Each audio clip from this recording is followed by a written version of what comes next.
கிறிஸ்துவுக்குள் பிரியமான என் அன்பு சகோதர சகோதரிகளே, ஆண்டவரும் இரட்சகருமான இயேசு கிறிஸ்துவின் நாமத்தினாலே உங்களை சந்திப்பதிலே மிகுந்த மகிழ்ச்சி அடைகிறேன். பிரியமானவர்களே, இன்றைய நாளிலே நாம் வேதத்திலே ஒரு வசனத்தை தியானிப்போம். ரோமர்கள் நிருபம் 8ஆம் அதிகாரம் 36வது வசனத்தை நாம் வாசிப்போம். கிறிஸ்துவின் அன்பை விட்டு நம்மை பிரிப்பவன் யார்? உபத்திரவமோ, வியாகுலமோ, துன்பமோ, பசியோ, நிர்வாணமோ, நாசமோசமோ, பட்டயமோ என்று அப்போஸ்தலனாகிய பவுல் எழுதியிருக்கிறார். இந்த நிருபத்தை எழுதினதான பவுல் தன்னுடைய வாழ்க்கையில்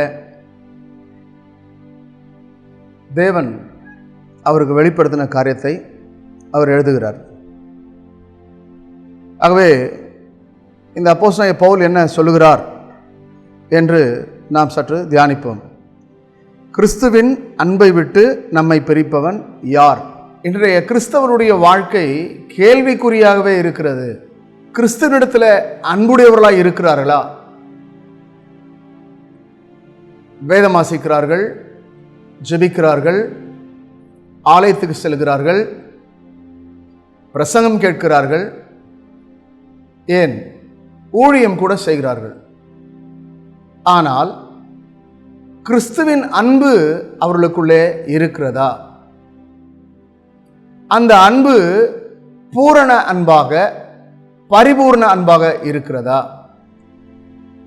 கிறிஸ்துவின் அன்பை உண்மையாகவே ஒவ்வொரு கிறிஸ்தவர்களும் ருசித்திருக்கிறார்களா என்பதை நாம் ஆராய்ந்து பார்க்க வேண்டும்.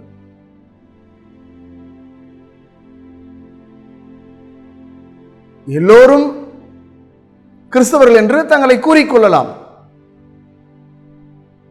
நானும் கிறிஸ்துவை நம்புகிறேன், கிறிஸ்துவை வழிபடுகிறேன், கிறிஸ்துவை பின்பற்றுகிறேன் என்று சொல்லிக்கொள்ளலாம். ஆனால் அன்புக்குரியவர்களே, அப்போஸ்தலனாகிய பவுல் தீர்க்கமாக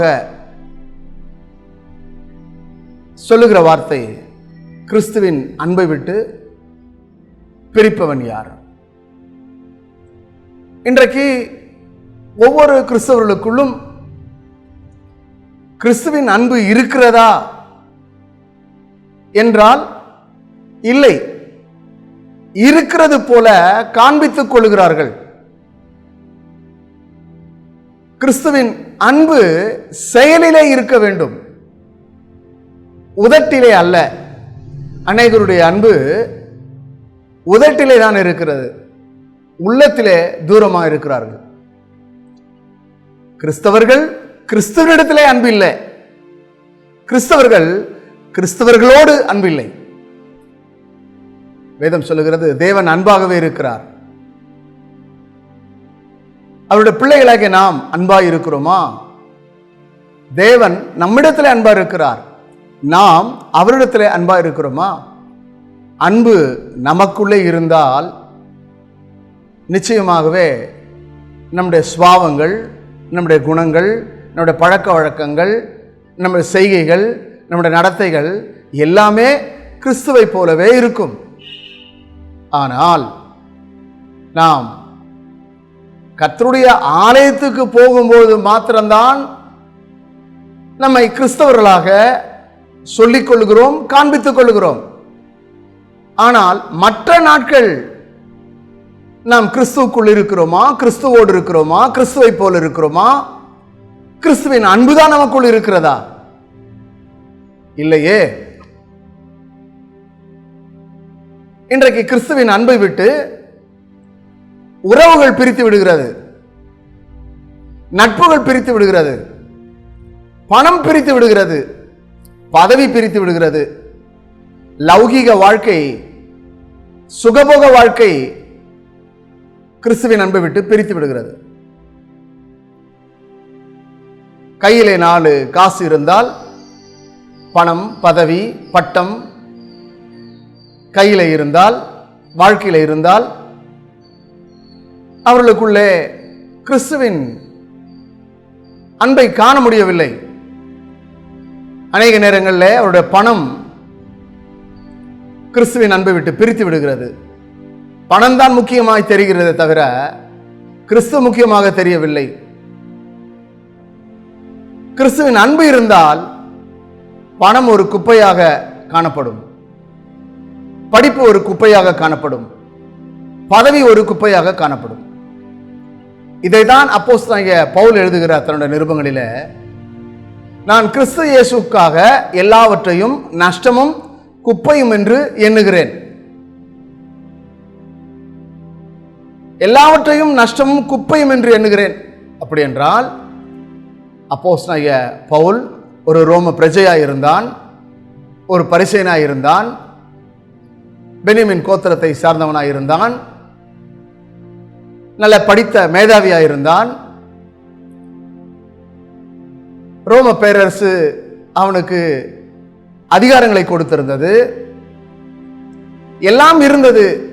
ஆனால் கிறிஸ்துவை ஏற்றுக்கொண்ட பிறகு, கிறிஸ்துவுக்காக தன் வாழ்க்கையை அர்ப்பணித்த பொழுது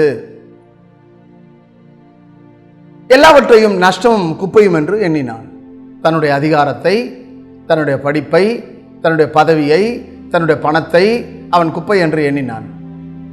இந்த வார்த்தையை கேட்டுக்கொண்டிருக்கிற கர்த்தருடைய பிள்ளையே, உன் அதிகாரத்தை அல்லவா நீ பெருமையாக பேசுகிறாய்? எப்போதும் பணத்தை குறித்து அல்லவா பேசிக் கொண்டிருக்கிறாய்? பணம் இருந்தால் வீடு வாங்கலாம், பணம் இருந்தால் கார் வாங்கலாம், பணம் இருந்தால் எல்லாவற்றையும் செய்யலாம், பணம் இருந்தால் எங்கே வேண்டுமானாலும் செல்லலாம் என்று ஒவ்வொரு நாளும் சொல்லிக் கொண்டிருக்கிறாய். ஆனால் உன்னுடைய பணம் இந்த உலகத்திலே இருக்கும் வரைக்குத்தான். ஆனால் தேவனுடைய அன்பு உன்னை பரலோகத்துக்கு கொண்டு போகிறது. நீ தேவனிடத்திலே அன்பு கூறுவாயானால் அந்த அன்பு உன்னை தேவனிடத்திலே கிட்டி சேர்க்க முடியாய், கிருபாசனத்துக்கு கொண்டு போக முடியாய், தேவனுடைய ராஜ்யத்துக்கு கொண்டு போக முடியாய். அந்த அன்பு விளங்குகிறது. ஆனால் பணமோ எல்லாவற்றுக்கும் உதவும் என்று எண்ணிக்கொள்ளுகிறாய். ஆனால் பணம் இந்த உலக வாழ்க்கைக்கு மாத்திரம்தான். பரலோக வாழ்க்கைக்கு உன் பணம் உதவாது. பரலோக வாழ்க்கைக்கு பரிசுத்தம் தான் மிக முக்கியமானது.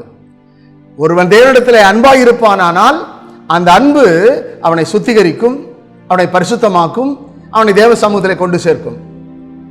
அன்பில்லாதவன் தேவனை அறியான். தேவன் அன்பாகவே இருக்கிறார். ஆகவேதான் பவுல் எழுதுகிறார், கிறிஸ்துவின் அன்பை விட்டு என்னை பிரிப்பவங்க. இன்றைக்கு அநேக நேரங்களிலே பணம் உன்னை பிரித்து விடுகிறது. பணம் இல்லை என்றால் வாழ முடியாது. பணம் வேண்டுமானால் வேலை செய்ய வேண்டும், அல்லது தொழில் செய்ய வேண்டும், எதையாவது ஒன்றை செய்ய வேண்டும். அப்போ பணம் சம்பாதிக்க வேண்டும் என்றதான எண்ணம் அதிகமாக இருக்கிறபடினாலே உன்னால் பரிசுத்தமாய் வாழ முடியாது. பணம் பரிசுத்தமாக்காது, உன் பதவி உன்னை பரிசுத்தமாக்காது. ஆனால் தேவனுடைய அன்பு, தேவனுடைய வசனம், தேவனுடைய சமூகம் உன் வாழ்க்கையை பரிசுத்தமாக்கக்கூடியதாக இருக்கிறது. நீ தேவ சமூகத்தில் இருந்தால் பரிசுத்தமாக்கப்படுவாய். தேவனுடைய அன்பு உன்னிடத்தில் இருந்தால் பரிசுத்தமாக்கப்படுவாய். நீ தேவ சமூகத்தில் இருந்தால் பரிசுத்தமாக்கப்படுவாய். உனக்குள்ளே வேத வசனம் இருந்தால் பரிசுத்தமாக்கப்படுவாய். பரிசுத்தம் இல்லாமல் ஒருவனும் தேவனை தரிசிக்க முடியாது. தேவன் பரிசுத்தர், நான் பரிசுத்தர், ஆகிய நீங்கள் பரிசுத்தமாய் இருங்கள் என்று சொன்னார். ஒரு மனிதன் பரிசுத்தமுள்ள வாழ்க்கை வாழ வேண்டும் என்றால் அவன் தேவனிடத்தில் அன்பாய் இருக்க வேண்டும். அந்த தேவனுடைய அன்பு அவன் வேதத்தை வாசித்து, தினந்தோறும் ஜெபித்து, தேவனுடைய வசனத்தை தியானித்து அதன்படி நடப்பானால் அவனுக்குள்ளே தேவ அன்பு நிலைத்திருக்கும். நீங்கள் என்னிலும் என் வார்த்தை உங்களிலும் நிலைத்திருந்தால் நீங்கள் கேட்டுக்கொள்வது எதுவோ அது உங்களுக்கு கொடுக்கப்படும் என்று ஆண்டவராகிய இயேசு சொல்லியிருக்கிறார். என் அன்புக்குரியவர்களே, கிறிஸ்து நம்மிடத்தில் அன்பு கூர்ந்தார். அவர் அன்பு கூர்ந்தபடினால்தான் தன்னுடைய ஜீவனையே நமக்காக கொடுத்தார். அப்ப கிறிஸ்துவின் அன்பு ஜீவனையே கொடுத்தது. ஆனால் உனக்குள்ளே கிறிஸ்துவின் அன்பு இருந்தால் நீ கிறிஸ்துவுக்காக நேரத்தை கொடுப்பாயே, கிறிஸ்துவின் ஊழியத்தை செய்வாயே, கிறிஸ்துவனுடைய அழைப்பை ஏற்று கிறிஸ்துவனுடைய தரிசனத்தை கண்டு கிறிஸ்துவுக்காக எழுந்து பிரகாசிப்பாயே. அப்படி என்றால் உனக்குள்ளே கிறிஸ்துவின் அன்பு இருக்கிறதா? கிறிஸ்துவின் அன்பு உனக்குள்ளே இருந்தால் உன்னை ஒருவரும் பிரிக்க முடியாது. கிறிஸ்துவின் அன்பு விட்டு என்னை பிரிப்பவன் யார் என்று பவுல் கேட்கிறார். என் அன்புக்குரியவர்களே, நமக்குள்ளே கிறிஸ்துவின் அன்பு இருக்கிறதா என்பதை நாம் ஆராய்ந்து பார்க்க வேண்டும். இன்றைக்கு இந்த உலகத்தின் ஆஸ்திகள், உலகத்தின் சொத்துக்கள், உலகத்தின் லௌகீக காரியங்கள் இவையெல்லாம் அநேகரை பிரித்து விடுகிறது. தேவனை விட்டு, தேவ சமூகத்தை விட்டு, கிறிஸ்துவை விட்டு, கிறிஸ்துவின் அன்பை விட்டு பிரித்து விடுகிறது.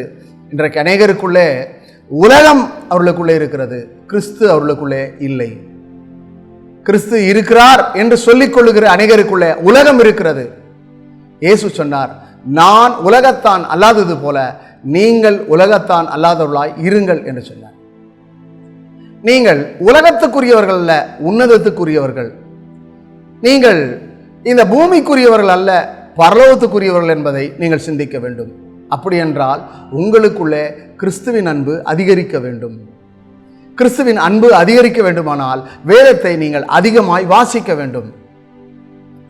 எவ்வளவுக்கு எவ்வளவு வேதத்தை வாசிக்கிறீர்களோ, அதை நேசிக்கிறீர்களோ, அதை விசுவாசிக்கிறீர்களோ, அதை அப்பியாசிக்கிறீர்களோ, அதன்படி நடக்கிறீர்களோ, அப்பொழுதுதான் உங்களுக்குள்ளே கிறிஸ்துவின் அன்பு வெளிப்படும். நீங்கள் ஜெபத்தில் எத்தனை மணி நேரங்களை செலவிடுகிறீர்களோ அவ்வளவுக்கு அவ்வளவு நீங்கள் கிறிஸ்துவின் அன்புடையவர்கள் என்பதை நாம் உணர முடியும், அதை அனுபவிக்க முடியும். கிறிஸ்துவின் அன்பு ஒருவனுக்குள் இருந்தால் அவன் கிறிஸ்துவின் வசனத்தை கேட்டு கிறிஸ்துவோடு கூட சம்பாஷிப்பான், கிறிஸ்துவோடு கூட சஞ்சரிப்பான். ஆகவே இந்த வார்த்தையை கேட்டுக்கொண்டிருக்கிற கர்த்தருடைய பிள்ளையே, நீ கிறிஸ்துவோடு சம்பாஷிக்கிறாயா? கிறிஸ்துவோடு சஞ்சரிக்கிறாயா? கிறிஸ்துவின் வசனம் உனக்குள் இருக்கிறதா? கிறிஸ்துவின் வசனம் உனக்குள்ளே இருந்தால் உன் வாழ்க்கையில மாற்றங்கள் இருக்குமே. கிறிஸ்து உனக்குள் இருந்தால் நீ நன்றாக ஜெபிக்கிறவளாக இருப்பாயே. உனக்குள்ளே ஜெபமே இல்லையே. காலை ஜெபம் இல்லை, மதிய ஜெபம் இல்லை, இரவு ஜெபம் இல்லை, உபவாச ஜெபம் இல்லை, காத்திருப்பு ஜெபம் இல்லை, விழித்திருந்து ஜெபிப்பதில்லை, ஜெபஜீவியமே இல்லையே. எப்படி நீ கிறிஸ்துவுக்குள்ளே நான் கிறிஸ்துவுக்குள் இருக்கிறேன் என்று சொல்ல முடியும்? நான் அன்பாக இருக்கிறேன் எப்படி சொல்ல முடியும்? கிறிஸ்துவின் அன்பு எனக்குள்ளே இருக்கிறது என்பதை நீ எப்படி சொல்ல முடியும்? நீ தேவனோடு சம்பாஷித்தால் அல்லவா, தேவனோடு சஞ்சரித்தால் அல்லவா, உன் நேரங்களை தேவனுக்கு கொடுத்தால் அல்லவா, நீ தேவ சத்தம் கேட்டு தேவ சித்தம் செய்தால் அல்லவா கிறிஸ்துவின் அன்பு உனக்குள்ள இருக்கிறது என்பதை சொல்ல முடியும். இன்றைக்கு உனக்குள்ள கிறிஸ்துவின் அன்பு இருக்கிறதா? சிந்தித்து பாருங்கள். கிறிஸ்துவின் அன்பு விட்டு என்னை பிரிப்பவன் யார்? கவனியுங்கள். அப்போஸ்தலனாகிய பவுலுடைய வாழ்க்கையில ரோம பிரஜையா இருந்த இந்த அப்போஸ்தலனாகிய பவுல் யுத்த வீரனாய் காணப்படுகிறான், போதக சமர்த்தனாய் இருக்கிறான், யூத மார்க்கங்களை கற்று தேறினவனாய் இருந்தான். ஆனால் கிறிஸ்துவை ஏற்றுக்கொண்ட பிறகு தமஸ்குக்கு போகும் வழியிலே கர்த்தராகிய இயேசு சவுலை சந்தித்தார். அந்த சவுல் பவுலாக மாறினான். அந்த பவுல் தன்னுடைய வாழ்க்கையை இயேசுவுக்காக அர்ப்பணித்தான். இயேசுவுக்காக அர்ப்பணித்த பவுல் தனக்கு கொடுக்கப்பட்ட ரோம பிரஜை, ரோம அதிகாரம், தனக்குண்டான ஆஸ்தி, தனக்குண்டான சம்பத்துகள், தனக்குண்டான பணங்கள், தனக்குண்டான பதவி எல்லாவற்றையும் கிறிஸ்து இயேசுவுக்காக இழந்தான். கிறிஸ்து இயேசுவுக்காக கொடுத்தான். கிறிஸ்து இயேசுவுக்காக வாழ்ந்தான். இந்த வார்த்தையை கேட்டுக்கொண்டிருக்கிற கர்த்தருடைய பிள்ளையே, நீங்கள் எப்படி இருக்கிறீர்கள்? சவுல் இயேசுவை ஏற்றுக்கொண்ட பிறகு அவருடைய வாழ்க்கையில் எத்தனை மாற்றங்கள்! பெயரிலே மாற்றம் அல்ல, ஸ்பாவத்திலே, குணங்களிலே, பழக்க வழக்கங்களிலே, நடக்கையிலே, எல்லாவற்றிலும் மாற்றங்கள் இந்த சவுலாகிய பவுலுக்குள் வந்தது. இன்றைக்கு ரட்சிக்கப்பட்டேன் என்று சொல்லிக் கொண்டிருக்கிற நீங்கள், ஞானஸ்தானம் பெற்றேன் என்று சொல்லிக் கொள்ளுகிற நீங்கள், அபிஷேகம் பெற்றேன் என்று சொல்லிக் கொள்ளுகிற நீங்கள், கிறிஸ்துவின் அன்பிலே இருக்கிறீர்களா? கிறிஸ்துவின் அன்பு உங்களுக்குள்ளே நிலைத்திருக்கிறதா? அப்படி கிறிஸ்துவின் அன்பு உங்களுக்குள்ளே நிலைத்திருந்தால் உங்கள் சுபாவம் மாறி இருக்குமே, உங்களுடைய குணங்கள் மாறி இருக்குமே, உங்களோட பழக்க வழக்கங்கள் மாறி இருக்குமே. நீங்கள் நீங்களாகவே இருக்கிறீர்களே தவிர நீங்கள் கிறிஸ்தவர்களாகவே இல்லை. கிறிஸ்துவின் அன்பு உங்களுக்குள்ளே இல்லை. கிறிஸ்துவின் வார்த்தை உங்களுக்குள்ளே இல்லை. கிறிஸ்துவின் சாயல் உங்களுக்குள்ளே இல்லை. என் அன்புக்குரியவர்களே, சிந்தியுங்கள். உங்களுக்குள்ளே கிறிஸ்து இருக்கிறாரா? சிந்தியுங்கள். அல்லது நீங்கள் கிறிஸ்துவுக்குள்ளே இருக்கிறீர்களா என்பதை சிந்தியுங்கள். கிறிஸ்துவின் வார்த்தைக்கு செவி கொடுத்து அவரை பின்பற்றுகிறீர்களா? சிந்தியுங்கள். இந்த பவுல் ஆண்டவராகிய இயேசு கிறிஸ்துவை ஏற்றுக்கொண்ட பிறகு, ஊழியத்திற்கு அர்ப்பணித்த பிறகு, அவன் கர்த்தருடைய ஆவிக்குள்ளாய் நடத்தப்படுகிறான். கர்த்தருடைய ஆவியானவர் என்ன சொல்லுகிறாரோ அதன்படி அவன் செய்கிறான். ரட்சிக்கப்பட்ட நீங்கள், அபிஷேகம் பண்ணப்பட்ட நீங்கள், ஆலயத்துக்கு செல்லுகிற நீங்கள் ஆவியானவராலே நடத்தப்படுகிறீர்களா? சிந்திங்க. வேதம் சொல்கிறது, ஆவிக்குரியவன் ஆவிக்குரியவளை அறிந்திருக்கிறான். ஆவியில நிரம்பி அந்நிய பாஷை பேசுகிறதுனால ஆவியானவர் உங்களோடு கூட இருக்கிறார் என்பது அல்ல. இன்றைக்கு அப்படித்தான் அநேகர் நினைக்கிறார்கள். பரிசுத்த ஆவிக்குள் நிறைந்து அந்நிய பாஷை பேசிவிட்டால் ஆவியானவர் எனக்குள்ள இருக்கிறார், ஆவியானவரை நடத்துகிறார். நீ பொய் பேசும்போது ஆவியானவர் உன்னை குறித்து பேசவில்லையா? நீ ஏமாற்றும் போது கர்த்தருடைய ஆவியானவர் உன்னிடத்தில் பேசவில்லையா? சிந்தித்து பாருங்கள். பரிசுத்த ஆவி உங்களுக்குள்ளே இருந்தால் அந்த பரிசுத்த ஆவியானவர் பாவத்தை குறித்து நீதியை குறித்து கண்டித்து உணர்த்துவார் அல்லவா? பரிசுத்த ஆவியானவர் உனக்குள்ளே இருக்கிறார் என்று சொல்லி உன்னை நீயே ஏமாற்றிக் கொள்ளுகிறாய். கிறிஸ்து எனக்குள் இருக்கிறார் என்று சொல்லி உன்னை நீயே ஏமாற்றிக் கொள்ளுகிறாய், மற்றவர்களையும் ஏமாற்றுகிறாய். ஆனால் ஏமாற்றுக்காரனாகிய யாக்கோபை கர்த்தர் சந்திக்கும் போது அவன் தன்னுடைய பெயரை உண்மையாய் சொன்னான். எத்தன் என்றவன், ஏமாற்றுக்காரன் என்றவன் மனம் திரும்பினான். கடவுள் அவன் பெயரை மாற்றி அமைத்தார். அவனுடைய வாழ்க்கை ஆசீர்வதிக்கப்பட்டது. பொய் சொன்ன அவன், ஏமாற்றின அவன் மனம் திரும்பினான். இன்றைக்கு ரட்சிக்கப்பட்ட நீ பொய் சொல்லிக் கொண்டிருக்கிறாயே, மற்றவர்களை ஏமாற்றிக் கொண்டிருக்கிறாயே, கிறிஸ்துவுக்குள் இருப்பது போல நடித்துக் கொண்டிருக்கிறாயே, நானும் கிறிஸ்தவன் நானும் கிறிஸ்தவன் என்று சொல்லி மார்பு தட்டி கொண்டிருக்கிறாயே. ஆனால் உனக்குள்ளே கிறிஸ்து இல்லையே, உனக்குள்ளே கிறிஸ்து இல்லையே. சவுலே சவுலே, நீ துன்பப்படுத்துகிற இயேசு நானே என்று சொல்லி சவுலிடத்திலே ஆண்டவராய் இயேசு பேசினார். சவுலோடு பேசின இயேசு உன்னோடு கூட பேசவில்லையா?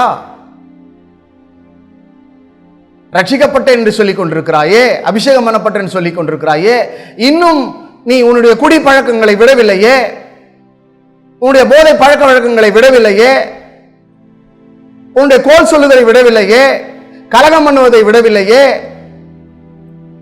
உனக்குள் இருக்கிற எரிச்சலின் ஆவி உன்னை விட்டு போகவில்லையே, உனக்குள் இருக்கிற கோபங்கள் உன்னை விட்டு போகவில்லையே. ரட்சிக்கப்பட்ட பிறகு உனக்குள்ளே மாற்றம் வேண்டாமா?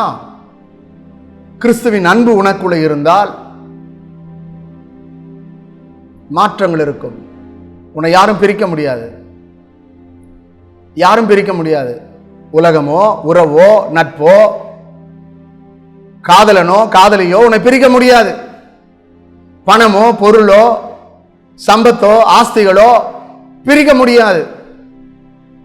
இன்றைக்கு நீ பிரிந்து வாழ்ந்து கொண்டிருக்கிறாயே, கிறிஸ்துவை விட்டு பிரிந்து வாழ்ந்து கொண்டிருக்கிறாயே, பணம் பணம் என்று ஓடிக்கொண்டிருக்கிறாயே, வேலை வேலை என்று ஓடிக்கொண்டிருக்கிறாயே, மனிதர்களை தேடி ஓடிக்கொண்டிருக்கிறாயே, நட்புகளை தேடி ஓடிக்கொண்டிருக்கிறாயே. கிறிஸ்துவின் அன்பு உனக்குள்ளே இருந்தால் கிறிஸ்துவை மாத்திரமல்லவா நீ தழுவிக்கொள்வாய், கிறிஸ்துவை மாத்திரமல்லவா நீ பின்பற்றுவாய், கிறிஸ்து இயேசுக்காக அல்லவா நீ வாழ்வாய். நீ எப்படி வாழ்ந்து கொண்டிருக்கிறாய்? உலக பிரகாரமாக வாழ்ந்து கொண்டு கிறிஸ்துவுக்காக வாழ்கிறேன் என்று சொல்லிக் கொண்டிருக்கிறாயே. இன்னும் உலக காரியத்தை விட்டு நீ வெளியே வரவில்லையே. உலக உறவுகளை விட்டு, சடங்காச்சாரங்களை விட்டு, சம்பிரதாயங்களை விட்டு, சாஸ்திரங்களை விட்டு, ஜோசியங்களை விட்டு, கைரகையை விட்டு, இன்னும் பாரம்பரிய காரியங்களை விட்டு நீ இன்னும் வரவில்லையே, இன்னும் அதிலே தான் இருந்து கொண்டிருக்கிறாய், இன்னும் மூடத்தனத்திலே தான் வாழ்ந்து கொண்டிருக்கிறாய். கிறிஸ்துவன் மூடத்தனத்திலே வாழலாமா? கிறிஸ்துவின் அன்பு உனக்குள்ள இருந்தால் நீ மூடத்தனத்தை பின்பற்றுவாயா? கிறிஸ்துவின் அன்பு உனக்குள் இருந்தால் சக மனிதர்களை போல நீ இருப்பாயா? நீ பிரித்தெடுக்கப்பட்டவன் அல்லவா? நீ தேவனால் தெரிந்து கொள்ளப்பட்டவன் அல்லவா? நீ தேவனால் அபிஷேகம் பண்ணப்பட்டவன் அல்லவா? நீ தேவனுடைய ஊழியத்திற்கென்று அழைக்கப்பட்டவன் அல்லவா, அழைக்கப்பட்டவள் அல்லவா? அப்படி இருந்து நீ எப்படி உலக மனிதர்களை போல் வாழ்ந்து கொண்டு நான் கிறிஸ்துவோடு இருக்கிறேன் என்று சொல்லி பொய் சொல்ல முடியும்? எனக்குள்ளே கிறிஸ்துவின் அன்பு இருக்கிறது என்று சொல்லி எப்படி உன்னால் சொல்ல முடியும்? கிறிஸ்துவின் அன்பு உனக்குள்ளே இருந்தால் உனக்குள்ளே பரிசுத்தம் இருக்கும், உனக்குள்ளே உண்மை இருக்கும், உனக்குள்ளே விசுவாசம் இருக்கும், உனக்குள்ளே நம்பிக்கை இருக்கும். என்ன செய்து கொண்டிருக்கிறாய்? கிறிஸ்துவின் அன்பு உனக்குள் இருக்கிறதா என்பதை ஆராய்ந்து பார். ஆகவேதான் பவுல் சொல்கிறார், கிறிஸ்துவின் அன்பை விட்டு என்னை பிரிக்க முடியாது. எத்தனை ஊழியக்காரர்கள் கிறிஸ்துவின் அன்பை விட்டு விலகி இருக்கிறார்கள். கடந்த நாட்களில் ஒரு சகோதரனை சந்தித்தேன், ஒரு வாலிப சகோதரனை சந்தித்தேன். அவர் என்னிடத்தில் பேசும்பொழுது சொன்னார், என்னுடைய சிறிய தகப்பனார் ஊழியம் செய்கிறார் என்று சொன்னார். வரவேற்கிறேன் என்று சொன்னேன். அடுத்தபடியாக அவர் தன்னுடைய சிறிய தகப்பனாரை குறித்து சாட்சி கொடுக்கிறார். சிறிய தகப்பனார் ஒரு கோவிலுக்கு சென்றார். அந்த கோவிலில் ஒரு சிலையை வாங்கி கொண்டு வந்து எங்கள் வீட்டில் வைத்திருக்கிறார். அவர் அந்த சிலைக்கு உண்டான பூஜை செய்கிறார், அந்த படத்தை வைத்து வழிபடுகிறார், ஆனால் ஊழியமும் செய்கிறார் என்று சொன்னார். எனக்கு தூக்கி வாரி போட்டு விட்டது. தம்பி, நான் உடைய சிறிய தகப்பனை சந்திக்க வேண்டும் என்று சொன்னேன். ஐயா வந்து விடாதீர்கள் நீங்கள் தயவுசெய்து எங்கள் வீட்டுக்கு என்று சொன்னார். அன்பானவர்களே, நான் சொன்னேன், உன் சிறிய தகப்பனார் அவரையும் அவர் ஏமாற்றிக் கொள்கிறார், மற்றவர்களையும் அவர் ஏமாற்றுகிறார். ஒன்று, கர்த்தர் தெய்வமானால் கர்த்தரை தொழுது கொள்ள வேண்டும், பாகால் தெய்வமானால் பாகாலை தொழுது கொள்ள வேண்டும். ஆற்றிலே ஒரு கால் சேற்றிலே ஒரு கால் இருக்கக்கூடாது. கிறிஸ்துவின் அன்பை விட்டு யாரும் பிரிக்க முடியாது.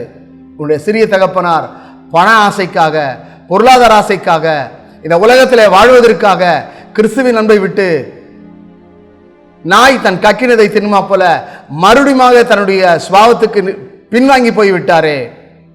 மறுபடியும் எதை விட்டு வந்தாரோ அதை தேடி சென்று விட்டாரே, அதை வணங்குகிறாரே, அதை வழிபடுகிறாரே. எப்படி அவர் கிறிஸ்தவராக இருக்க முடியும் என்று சொன்னேன்.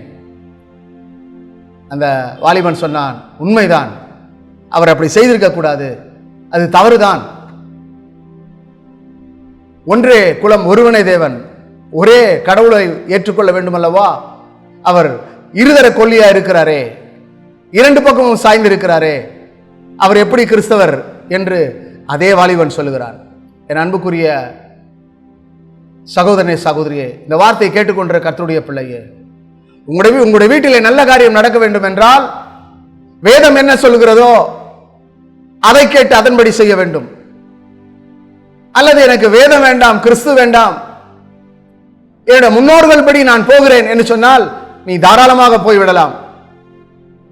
ஆனால் ஆலயத்துக்கு வந்துவிட்டு ஆண்டவரை தொழுது கொண்டு வேத வசனத்தை கேட்டு நானும் விசுவாசிக்கிறேன், நம்புகிறேன் என்று சொல்லிவிட்டு மறுபடியும் மூட நம்பிக்கைகளை, சடாச்சாரங்களை, சம்பிரதாயங்களை நீ பின்பற்றுவாயானால் உனக்குள்ளே கிறிஸ்துவின் அன்பு இருக்கிறது என்று எப்படி ஏற்றுக்கொள்ள முடியும்?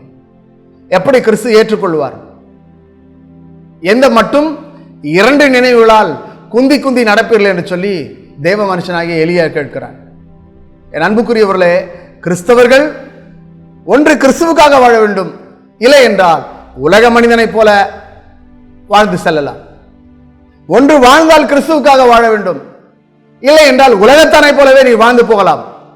ஆனால் கிறிஸ்துவுக்காக வாழும்பொழுது உனக்கு தேவனுடைய ராஜ்யம் உண்டு, தேவனுடைய சிங்காசனம் உண்டு, ஜீவ கிரீடம் உண்டு, ஜீவ விருட்சத்தின் கனி உண்டு, உனக்கு சகல ஆசீர்வாதம் உண்டு. ஆனால் நீ கிறிஸ்துவை விட்டு விலகி போவானால் எரி நரகம் உனக்கு நிச்சயம், பாதாளம் உனக்கு நிச்சயம். நீ அந்த அக்கினியும் கந்தமும் எரியக்கூடிய கடலிலே தள்ளப்படுவாய். எது வேண்டும் என்பதை நீதான் தீர்மானிக்க வேண்டும். உனக்கு முன்பாக ஆசீர்வாதத்தையும் சாபத்தையும் வைத்திருக்கிறார். உனக்கு முன்பாக ஜீவனையும் மரணத்தையும் வைத்திருக்கிறார். உனக்கு முன்பாக என் அன்புக்குரிய கர்த்தருடைய பிள்ளையே, ஆண்டவராகிய இயேசு நிற்கிறார். ஒன்று, உனக்கு இயேசு வேண்டுமானால் இயேசுவை பின்பற்று, இயேசுவை நாடு, இயேசுவை தேடு, இயேசுவுக்காக வாழு. கிறிஸ்துவின் அன்பே இன்னதென்று நீ அறிந்து ஆராய்ந்து அதிலே நிலைத்திரு. கிறிஸ்துவின் அன்பு இன்னதென்று ஆராய்ந்து அறிந்து அதிலே நீ நிலைத்திரு. அதுதான் உனக்கு ஆசீர்வாதம். கிறிஸ்துவின் அன்பை விட்டு என்னை பிரிக்க முடியாது. இந்த உலகம் பிரித்து விடுகிறது. இந்த உலகத்தின் காரியம் பிரித்து விடுகிறது. பணம் பிரித்து விடுகிறது. பிசாசு பிரித்து விடுகிறான். உறவுகள் பிரித்து விடுகிறது. சமுதாயம் பிரித்து விடுகிறது. அரசியல் பிரித்து விடுகிறது. ஆன்மீகம் பிரித்து விடுகிறது. ஆனால் கிறிஸ்துவின் அன்பு உனக்குள் இருந்தால் எதுவும் உன்னை பிரிக்க முடியாது. யாரும் உன்னை ஏமாற்ற முடியாது. யாரும் உன்னை வஞ்சிக்க முடியாது. யாரும் உனக்கு விரோதமாக எழும்ப முடியாது. கிறிஸ்துவின் அன்பு உனக்குள் இருக்க வேண்டும். இந்த அன்பு அப்போஸ்தலனாகிய பவுலுக்குள் இருந்தது. ஆண்டவராகிய இயேசு கிறிஸ்துவினுடைய சீடலுக்குள் இருந்தது. அவரை பின்பற்றுவாயானால் உனக்குள்ளும் அந்த அன்பு நிலைத்திருக்கும். அந்த அன்பு உனக்குள்ளே கனி கொடுக்கும். அந்த அன்பு உனக்குண்டான சகல ஆசீர்வாதத்தையும் கொடுக்கும். நீ ஆண்டவராகிய இயேசுவை தேடு, அவரை நம்பு, அவருக்காக வாழு. அவர் உன்னை ஆசீர்வதிப்பார், உன்னை நடத்துவாராக. ஜெபம் செய்வோம். பரலோக பிதாவே, இந்த அருமையான நாளிலே கிறிஸ்துவின் அன்பு விட்டு என்னை பிரிப்பவன் யார் என்று ஆண்டவரை பவுல் சொன்னது போல இன்றைக்கு ஆண்டவர் இந்த வார்த்தையை கேட்டுக்கொண்டிருக்கிற ஒவ்வொரு சகோதர சகோதரியுடைய வாழ்க்கையில் எதெல்லாம் கிறிஸ்துவின் அன்பை விட்டு பிரிக்கிறதோ அதெல்லாம் அவர்களை விட்டு விலக்கும்படி ஜெபிக்கிறோம். ஒவ்வொரு கிறிஸ்தவர்களும் உண்மை கிறிஸ்தவர்களாக, சாட்சி கிறிஸ்தவர்களாக, வெற்றியுள்ள கிறிஸ்தவர்களாக, மகிழ்ச்சியுள்ள கிறிஸ்தவர்களாய் வாழ கிருபை தாரும். ஒவ்வொருவரையும் ஆசீர்வதியும். கர்த்தர் உடனிரும். இயேசுவின் நாமத்தில் பிதாவே, ஆமென்.